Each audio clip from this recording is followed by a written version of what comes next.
Hi there, and welcome to EDDL5151, Managing Your Technology Classroom. This is going to be a really interesting course. It's going to range out over the spring and into the summer. And we're going to be using a number of platforms for this course. So that's the first thing I want to mention here. You'll notice that you have a course Moodle site with not much in it. The assignment drop boxes are there and links to a few things. We're going to use the web conferencing or video conferencing system, a big blue button within there. But you also have a course website which is based in WordPress, and that's where most of the content's going to be. You have your own student blog, also using WordPress, and that's an important part of this course, the same as it is with every course in this program. So it's important to have those elements of the platform understood.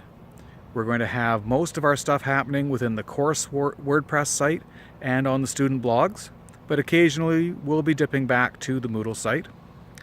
Additionally, for some activities you have during this course, you'll each have your own Moodle site.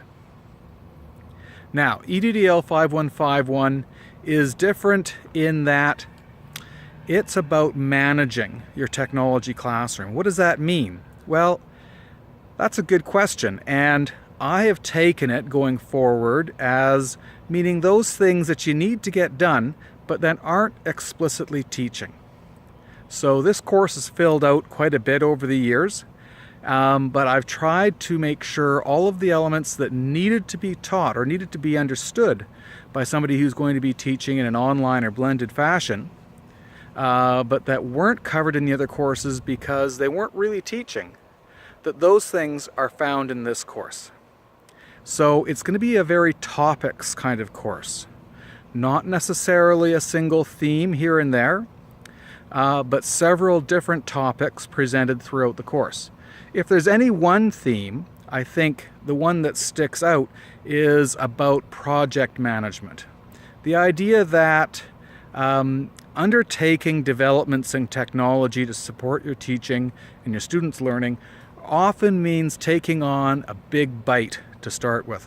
Some kind of platform that you want to develop for your classroom, a website that you want to use or create for your students or for your classroom or for communicating with parents. These are major undertakings for a single instructor or teacher to take on. And so project management is certainly, I think, an important issue in this course. Now, in addition to topics, there are assignments. And so that's an important element to look at. You'll have many topics to read through. Some of the topics pertain very directly to some of the assignments. Some of the topics don't. So you'll have a certain opportunity to look at what's really important for my teaching context. What do I need for the assignments? So there are two major assignments. One is a paper with a presentation included, and the other is a major project. You're going to want to think about what you want to do for these assignments very early in the course. Now, this course is a little different in that there is no participation mark allocated.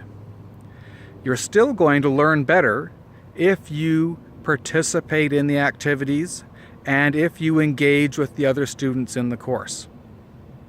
But that said, there is no mark assigned for getting all of the activities done. So similarly to looking at what topics are important to you, you can do the same with the activities. Some may not be what you need to do. Some may be things that you've already mastered in your teaching career so far. Lastly, communication is important. This course rolls out over the summer. We all head in different directions. I myself will be on the road for a significant portion of this course. So it's important that we all communicate when issues or problems arise, that you reach out early. There are two great ways to communicate with me. On the course WordPress site, there's an asked and answered page that has a comment section at the bottom. Ask a question there, or look to see if your question's already been asked and answered.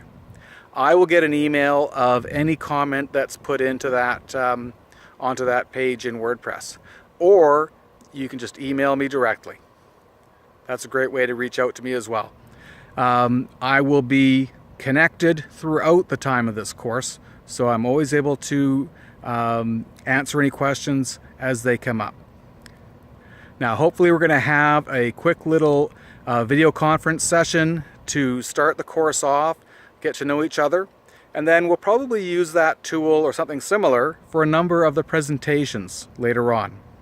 Anyway, I'm looking forward to a really interesting course, looking forward to getting to know all of you better, and I hope you have a great time learning about managing your classroom technology. Bye for now.